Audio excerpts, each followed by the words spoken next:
Hello दोस्तों, कैसे हो आप सभी। आशा करती हूँ आप सभी स्वस्थ होंगे। मैं आप सभी का अपने चरण हिंदी क्लासेस में बहुत बहुत स्वागत करती हूँ। तो आप सभी को पता है भाई, मैंने आप सभी के लिए हिंदी साहित्य की थ्योरी क्लासेस चला रखी है। हिंदी भाषा एवं साहित्य का वस्तुनिष्ठ इतिहास सरस्वती पांडे और गोविंद पांडे की बुक में से हम ये क्लासे करने लग रहे हैं। ठीक है, प्रयोगवाद अपना कंप्लीट हो गया था। आज प्रयोगवाद और जो नई कविता है इसको हम करेंगे। अगर क्लास पसंद आए तो क्लास को ज्यादा से ज्यादा शेयर करना, लाइक करना और कमेंट भी आपको जरूर से जरूर करना है। और चैनल को भी सब्सक्राइब जरूर से जरूर करना है। और पीडीएफ आपको टेलीग्राम चैनल पर मिल ही जाता है। और जो आपके पेपर के लिए काफी महत्वपूर्ण क्लासे हैं उसकी मैंने प्लेलिस्ट बना दी है, तो आप वहां पर जाकर देख सकते हैं। ठीक है, तो देखते हैं। प्रयोगवाद का आरंभ सन 1943 ईस्वी में सच्चिदानंद हीरानंद वात्स्यायन आज्ञे के संपादकत्व में प्रकाशित तार सप्तक से माना जाता है। तार सप्तक में 7 कवि संग्रहित है। कितने हैं वे? 7 कवि है। प्रयोगवाद शब्द का सर्वप्रथम प्रयोग नंद दुलारे वाजपेयी ने प्रयोगवादी रचनाएं शीर्षक निबंध से किया था। ठीक है, नंद दुलारे वाजपेयी जी का निबंध है प्रयोगवादी रचनाएं। इस निबंध से सबसे पहले, ठीक है, प्रयोगवाद शब्द का प्रयोग नंद दुलारे वाजपेयी ने किया था प्रयोगवादी रचना शीर्षक से निबंध में गई। आगे दुलारे वाजपेयी ने प्रयोगवाद को भी बैठे ठाले का धंधा आगे के संपादकत्व में 4 सप्तक प्रकाशित हो चुका है, जो निम्न है। पहला है तार सप्तक 1943 ईस्वी, दूसरा सप्तक है 1951, तीसरा सप्तक 1959 और चौथा सप्तक 1979।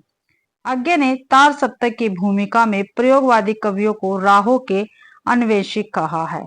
ठीक है, तार सप्तक की भूमिका में कहा है भाई राहों के अन्वेषी प्रयोगवादी कवियों को। किसने? आज्ञे ने। और तार सप्तक की भूमिका में, ये आपको ध्यान रखना है, घुमा फिरा के कैसे भी क्वेश्चन पूछ लिया जाता है। आज्ञे ने दूसरा सप्तक की भूमिका में लिखा है क्या भी? आज्ञे ने दूसरे सप्तक की भूमिका में लिखा, क्या लिखा है? ध्यान रखना है आपको। प्रयोग का कोई वाद नहीं, हम वादी नहीं रहे, नहीं है, न प्रयोग अपने आप में इष्ट या साध्य है। ठीक इसी तरह कविता का भी कोई वाद नहीं है, कविता भी अपने आप में इष्ट या साध्य नहीं है। अतः हमें प्रयोगवादी कहना उतना ही सार्थक या निरर्थक है जितना हमें कवितावादी कहना।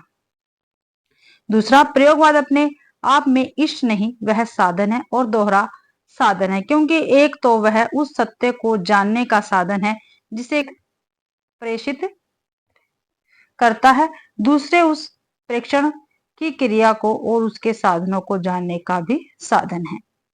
तार सप्तक 1943 ईस्वी में संकलित कवियों का काल कर्मानुसार विवरण देख लेते हैं।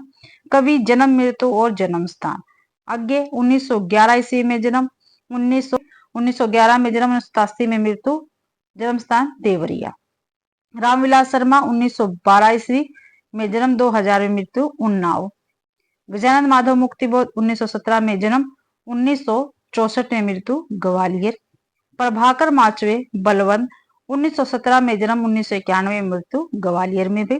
और ये तार सप्तक के कवि है, हर एक तार सप्तक में 7-7 कवि है भाई।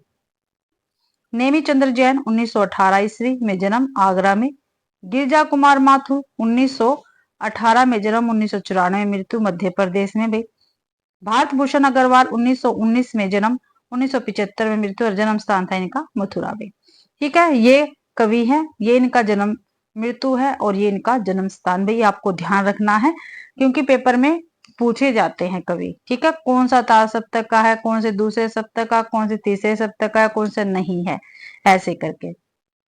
दूसरा सप्तक 1951 में प्रकाशित हुआ। इसमें संकलित कवियों का काल कर्मानुसार विवरण हम देख लेते हैं।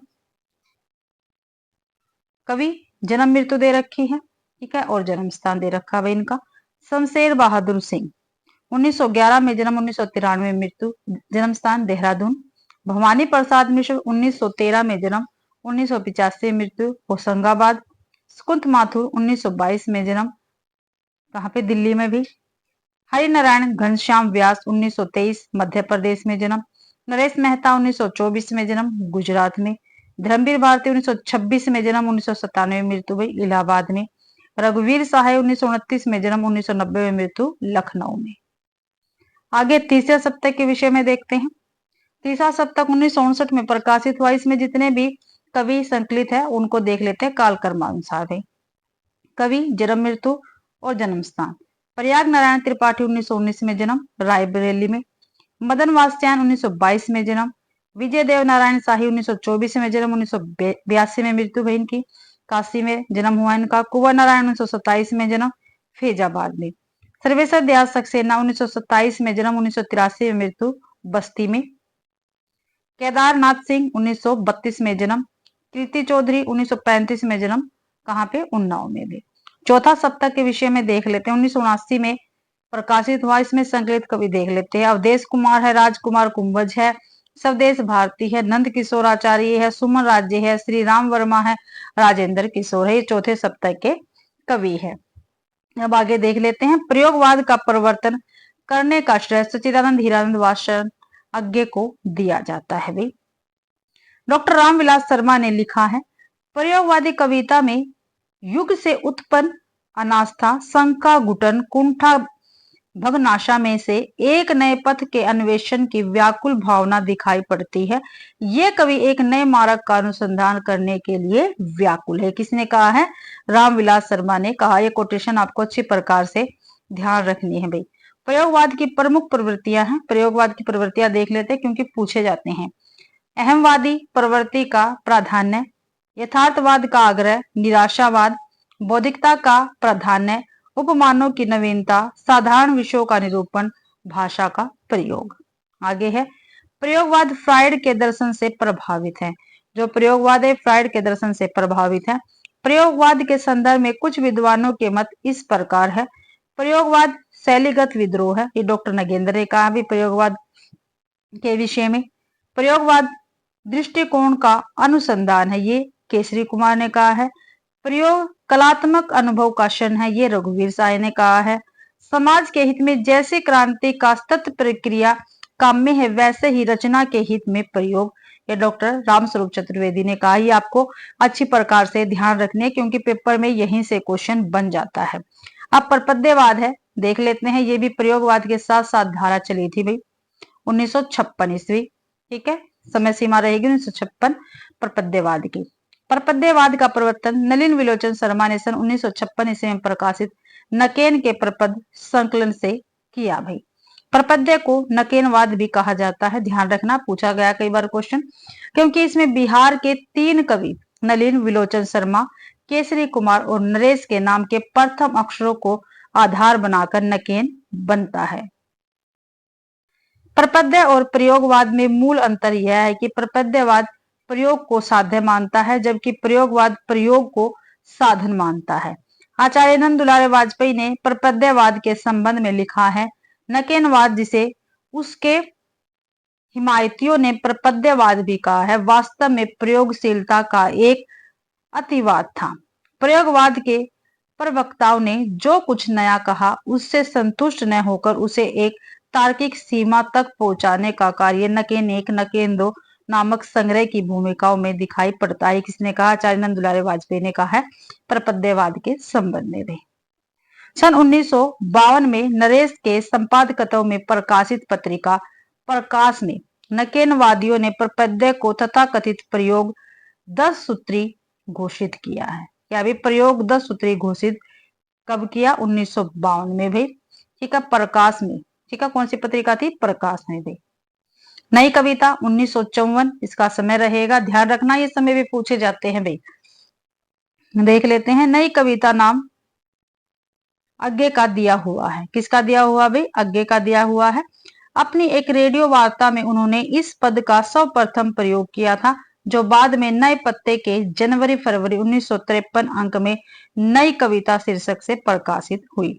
नई कविता का आरंभ सन 1954 में जगदीश गुप्त द्वारा संपादित नई कविता पत्रिका के प्रकाशन से माना जाता है। बच्चन सिंह नई कविता का आरंभ 1951 से मानते हैं। जो बच्चन सिंह है, नई कविता का आरंभ कब से मानते हैं? 1951 से मानते हैं। इनके अनुसार नई कविता प्रयोगवादी कविता का परिष्कृत रूप है। मुक्तिबोध ने लिखा है, नई कविता वैविध्य में जीवन के प्रति आत्मचेतस व्यक्ति की प्रतिक्रिया है। नई कविता का स्वर एक नहीं, विविध है। किसने कहा है? मुक्तिबोध ने कहा है नई कविता के विषय में। ध्यान रखना, जो कोटेशन है आपको अच्छी प्रकार से ध्यान रखना, क्योंकि पेपर में पूछी जाएगी। डॉक्टर धर्मवीर भारती ने लिखा है, नई कविता प्रथम बार समस्त जीवन को व्यक्ति या समाज इस प्रकार के तंग विभाजनों के आधार पर न मापकर मूल्यों की सापेक्ष स्थिति में व्यक्ति और समाज दोनों को मापने का प्रयास कर रही है। आगे है, धर्मवीर भारती ने कहा भाई ये नई कविता के विषय में डॉक्टर रामस्वरूप चतुर्वेदी ने लिखा है, नई कविता में समग्र मनुष्य की बात ही नहीं कही गई वरन मनुष्य के समग्र अनुभव खंडों को संयोजित किया गया है। ये किसने कहा? रामस्वरूप चतुर्वेदी ने कहा है। रामस्वरूप चतुर्वेदी ने कहा फिर भाषा संवेदना और सर्जन, ठीक है, भाषा संवेदना और सर्जन, ये क्या एक पुस्तक है। पुस्तक में नई कविता के संदर्भ में लिखा, और इनकी पुस्तक है रामस्वरूप चतुर्वेदी जी की पुस्तक है ये। आज की कविता को जांचने के लिए जो प्रास के रजत पास से मुक्त हो चुकी है, अलंकारों की उपयोगिता अस्वीकार हो चुकी है और छंदों की पायलें उतार चुकी है, काव्य भाषा का ही आधार शेष रह गया, क्योंकि कविता के संगठन में भाषा प्रयोग की मूल केंद्रीय स्थिति है। कविता उत्कृष्ट शब्दों का उत्कृष्ट क्रम है। तो ये रामस्वरूप चतुर्वेदी ने कहा है, इनकी ही पुस्तक भाषा संवेदना और सर्जन में नई कविता के विषय में कहा है रामस्वरूप चतुर्वेदी जी ने। विजय देवनारायण शाही ने नई कविता में लघु मानव की प्रतिष्ठा की है। ना जाने कितनी बार ये पेपर में पूछा गया है भाई, घुमा फिरा के क्वेश्चन बन जाते हैं। नई कविता में दो प्रमुख तत्व है। पहला है अनुभूति की प्रामाणिकता और बुद्धिमूलक यथार्थवादी दृष्टि, ठीक है। नई कविता में दो प्रमुख तत्व है, ध्यान रखना है। नई कविता में कैक्टसवाद का जन्म होता है, ठीक है, ध्यान रखना है। नई कविता में कैक्टस प्रतीक रूप में अपनाया गया है और अदम्य उत्साह, जीवनशा और अनगढ़ता का प्रतीक है कैक्टस, ध्यान रखना भैया। इसके प्रमुख कवि हम देख लेते हैं। सच्चिदानंद हीरानंद वात्स्यायन आगे का संक्षिप्त जीवन वृत्त देखते हैं। जन्म मृत्यु, माता पिता का नाम, प्रथम काव्य संग्रह और अंतिम काव्य संग्रह। 1911 में जन्म, 1987 में इनकी मृत्यु। हीरानंद इनके पिता का नाम और वयंती देवी इनकी माता का नाम था। भगन दूत इनका पहला काव्य संग्रह है। अंतिम काव्य संग्रह ऐसा कोई घर आपने देखा है, ये अंतिम काव्य संग्रह है अज्ञे जी का भाई। और पहला काव्य संग्रह कौन सा है? भगनतूत। ये आपको ध्यान रखना, पहला और अंतिम आपको हर एक कवि का याद रखना है। आगे के काव्य संग्रह निम्नलिखित है, देखते हैं। भगनतूत 1933, चिंता 1942, इत्येलम 1946, हरी घास पर सनबर 1949, बावरा हेरी 1954, इंद्रधनुष रोंदे हुए ये 1957, अरे ओ करुणा प्रभा में 1959, आंगन के पार द्वार 1961, अपूर्वा 1965 ईस्वी, ठीक है। सुनेले सेवाल 1966, कितनी नाव में कितनी बार 1967, क्योंकि मैं उसे जानता हूं 1969, सागर मुद्रा 1970 ईस्वी, पहले मैं सन्नाटा बुनता हूँ 1973, महावृक्ष के नीचे 1970, नदी की बाग छाया 1981, ऐसा कोई घर आपने देखा है 1986 से। तो ये इनके काव्य संग्रह है, ध्यान रखना है अज्ञे जी के। आगे है, अज्ञे अस्तित्ववाद में आस्था रखने वाले कवि है, ठीक है, ध्यान रखना। ये भी अज्ञे का प्रयोगवाद तथा नई कविता का सलाहका पुरुष भी कहा जाता है। जो अज्ञे जी है इनको प्रयोगवाद और नई कविता का सलाहका पुरुष कहा जाता है। अज्ञे की चर्चित कविताएं देखते हैं। असाध्य वीणा, कलगी बाजरे की, सांप, नदी के दीप, हरी घास पर सनबर, जितना तुम्हारा सच, शब्द और सत्य, यह दीप अकेला। तो ये अज्ञे जी की काफी महत्वपूर्ण कविता है और पेपर में अक्सर पूछी जाती है। असाध्य वीणा एक लंबी कविता है। इसका मूल भाव क्या है? अहम का विसर्जन, काफी बार पूछा गया है। जो असाध्य वीणा है इसका मूल भाव क्या है? तो अहम का विसर्जन है इसका मूल भाव, और एक ये लंबी कविता है।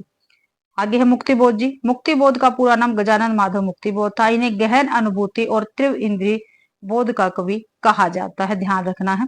मुक्तिबोध की दो काव्य कृतियां प्रकाशित है। चांद का मुंह टेढ़ा 1964 और दूसरे भूरी भूरी खाकदुल 1980 ईस्वी। आगे है मुक्तिबोध की चर्चित कविताएं देखते हैं। मुक्तिबोध की चर्चित कविता अंधेरे में, ब्रह्म राक्षस, अंतकरण का आयतन और भूल गलती।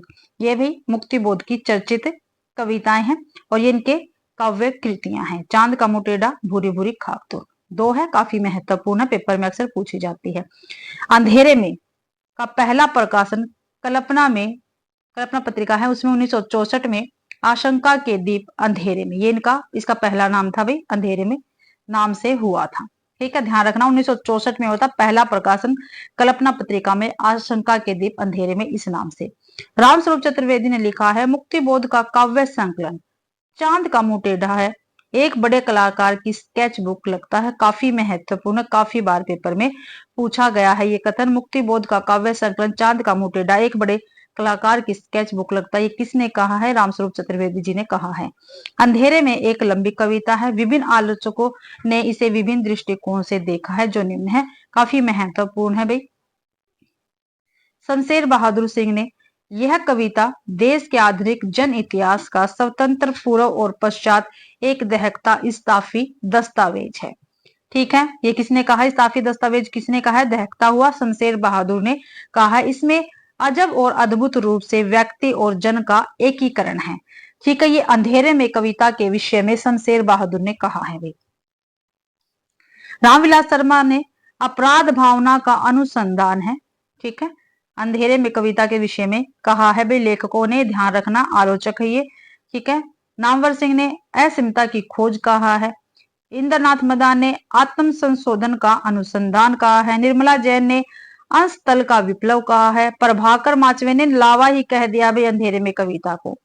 रामविलास शर्मा ने आरक्षित जीवन की कविता कहा है। रामस्वरूप चतुर्वेदी जी ने अंधेरे में के लंबे खंडों में कवि की समस्या है, समाज के उत्थान पतन और आंदोलन के बीच अपनी रचना के प्रेरक तत्वों का अभिज्ञान, रचना कैसे बाहर से अंदर आती है और फिर कैसे बाहर दूर दूर तक परिव्याप्त हो जाती है, ये रामस्वरूप चतुर्वेदी ने कहा है अंधेरे में कविता के विषय में।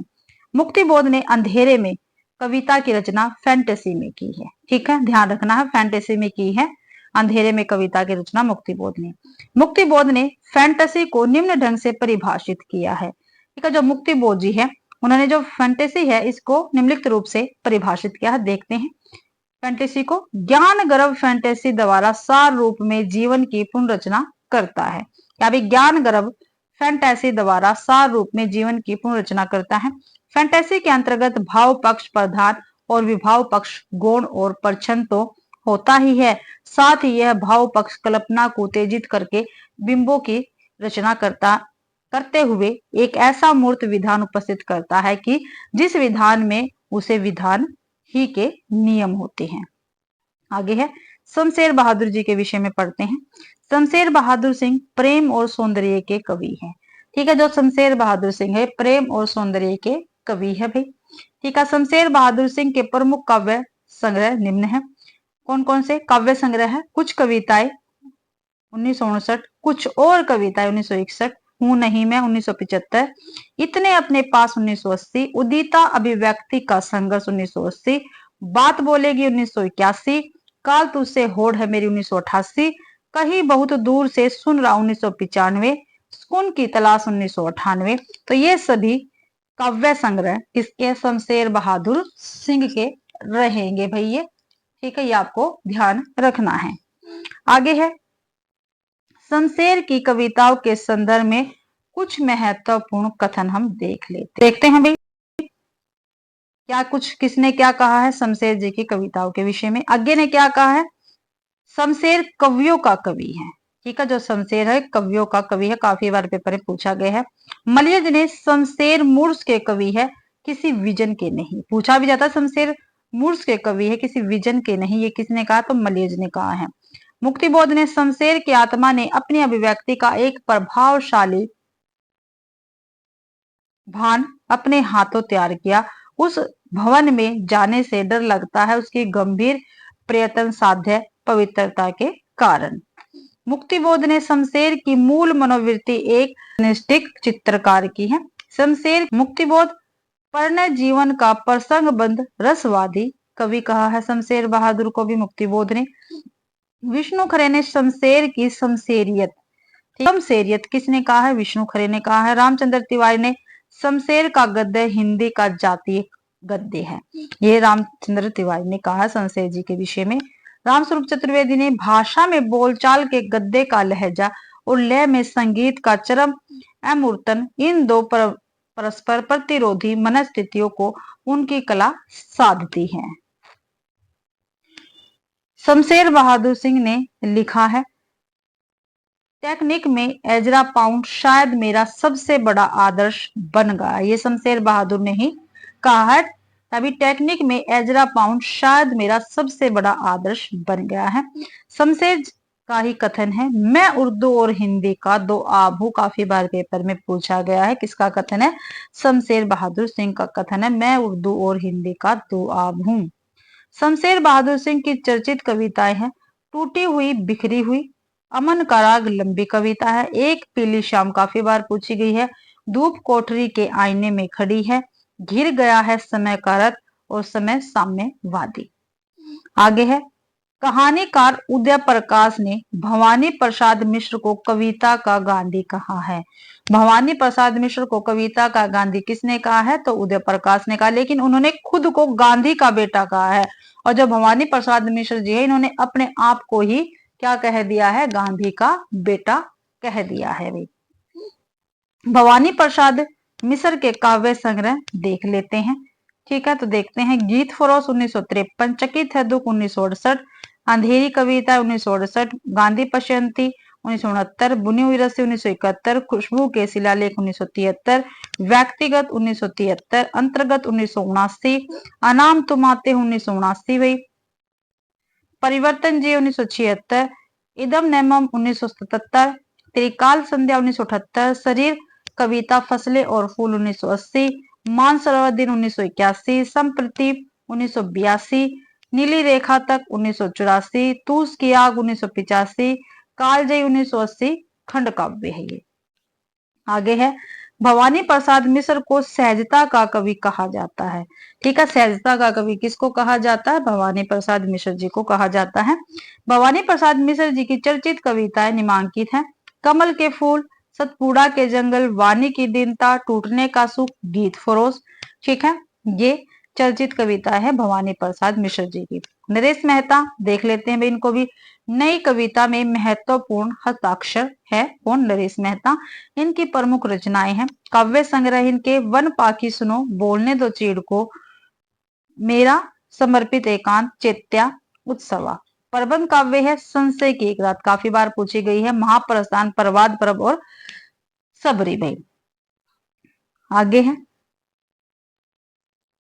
समय देवता शीर्षक कविता इनकी एक लंबी कविता है जिसमें धरती के विभिन्न भाव की सांस्कृतिक राजनीतिक स्थिति का सिनेरियो प्रस्तुत किया गया है। नरेश मेहता की अन्य चर्चित व महत्वपूर्ण रचनाएं देखते हैं। उषः 1, 2, 3, 4, किरण धेनु, चाहता मन।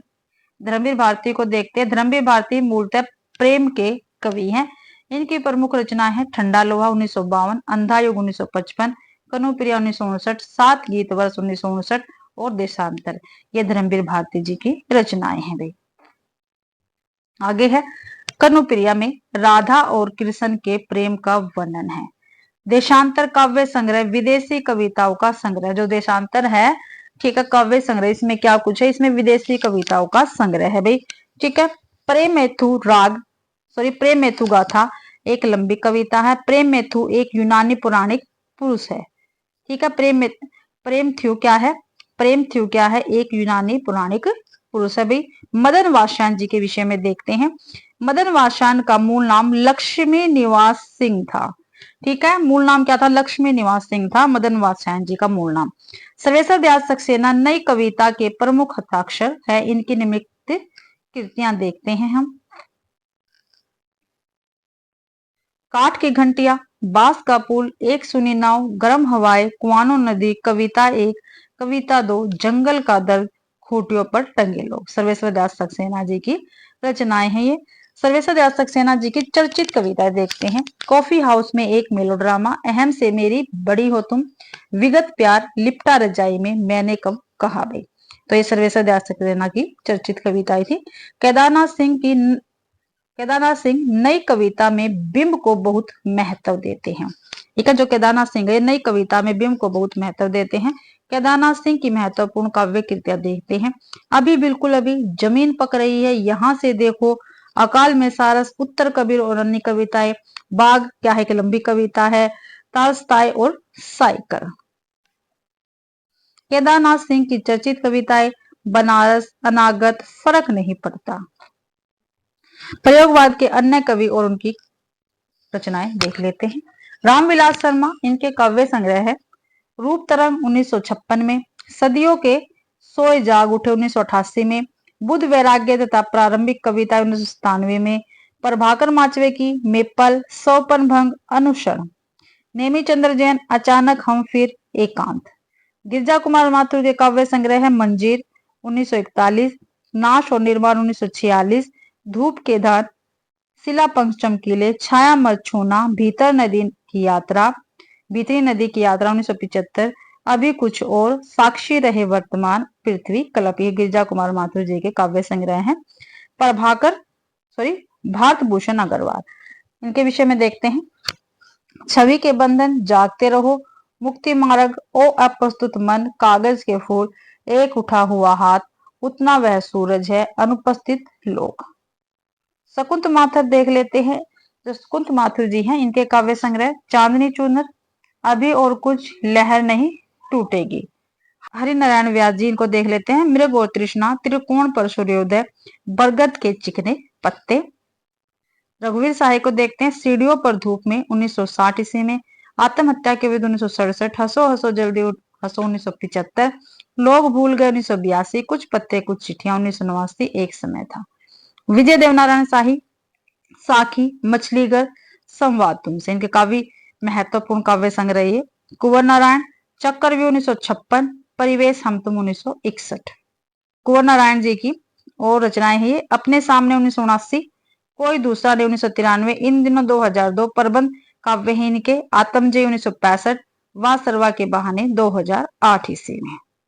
प्रयोगवादी कवियों की महत्वपूर्ण काव्य पंक्तियां, अज्ञे जी की जो काफी महत्वपूर्ण पंक्तियां है वो यहाँ है। चलो देखते हैं, इनको भी करते हैं। काफी महत्वपूर्ण पंक्तियां ये।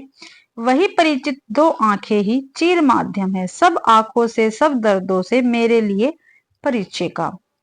आगे है, यह दीप अकेला स्नेह भरा, काफी महत्वपूर्ण है। यह दीप अकेला स्नेह भरा है, गर्व भरा मदमाता, पर इसको भी पंक्ति दे दो। आगे, किंतु हम है द्वीप, हम धारा नहीं, सीता समर्पण है हमारा, हम सदा से द्वीप है। द्वीप है स्तोत्र वाहिनी के भाई। आगे है, हम निहारते रूप कांच के पीछे, हाफ रही है मछली। आगे है, साफ तुम सभ्य तो हुए नहीं, काफी महत्वपूर्ण पंक्ति है। नगर में बसना भी तुम्हें नहीं आया, तब कैसे सीखा डसना, विष कहां पाया। आगे है, भोर का बावरा अहेरे, काफी महत्वपूर्ण पंक्ति है। भोर का बावरा अहेरी, पहले बिछाता है आलोक की लाल लाल कनिया। आगे है, मौन भी अभिव्यंजना है, जितना तुम्हारा सच है उतना ही कहो, काफी महत्वपूर्ण पंक्ति है अज्ञे जी की। अगर मैं तुमको लजाती सांझ के नभ की अकेली तारे का, अब नहीं कहता ये उपमान मेले हो गए हैं, देवता इन प्रतीकों के कर गए हैं कूच। ये भी काफी महत्वपूर्ण पंक्ति है भाई अज्ञे जी की। ठीक है, आगे है, मूत्र सिंचित मृतिका के वृत्त में तीन टांगों पर खड़ा नत गिरो धैर्यधन गधा। आगे है, यह अनुभव अद्वितीय, जो अकेला मैंने दिया सब तुम्हें दिया।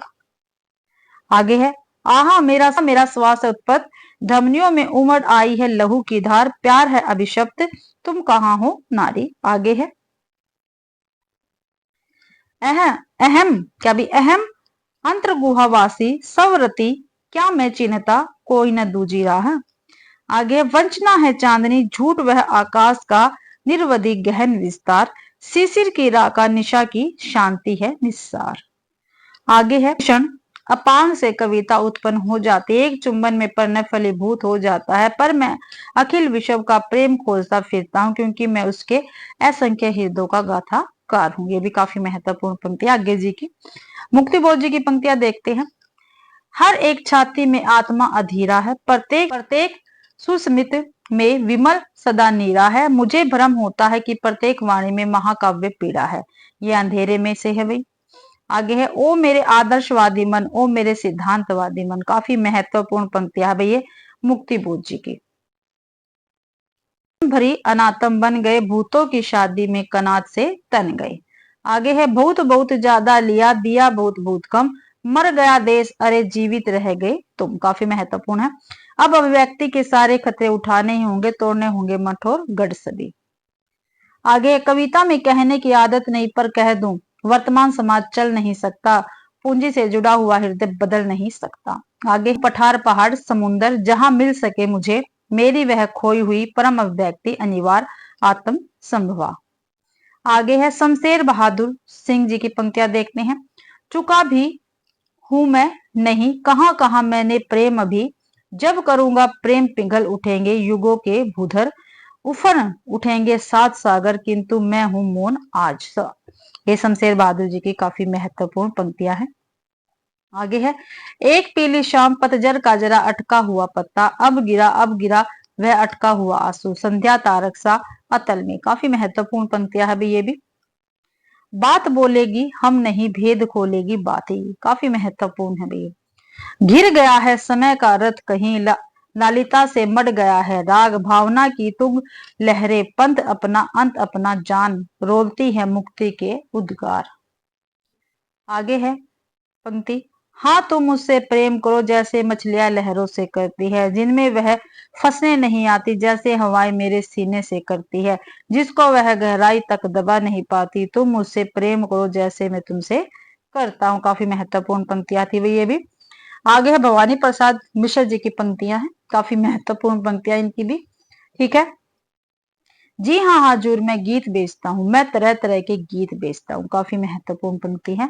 टूटने का सुख बहुत प्यारे बंधनों को आज झटका लग रहा है, टूट जाएंगे कि मुझको आज खटका लग रहा है, सतपुड़ा के घने जंगल नींद में डूबे हुए से उगते अनमने जंगल, फूल लाया हूं कमल के क्या करूं इनका, पसारे आप आंचल छोड़ दो होए हो जाए जी हल्का। काफी महत्वपूर्ण पंक्तियां थी भैया सभी भवानी प्रसाद मिश्र जी की। धर्मवीर भारती की पंक्तियां देखते हैं। सर्जन की थकान भूल जा देवता, अभी तो पड़ी है धरा अधबने। आगे है, इन फिरोजी होठों पर बर्बाद मेरी जिंदगी। आगे, अगर मैंने किसी के होठ के पाटल कभी चूमे, अगर मैंने किसी के नैन के बादल कभी चूमे, महज जिससे किसी का प्यार मुझ पर पाप कैसे हो, महज जिससे किसी का स्वर्ग मुझ पर शाप कैसे हो। रघुवीर साहे जी की पंक्तियां देखते हैं। राष्ट्रगीत में भला कौन वह भाग्य विधाता है, फटा सुनता पहने जिसका गुण हर चन्ना गाता है। काफी महत्वपूर्ण पंक्तियां भी काफी बार पूछी गई है।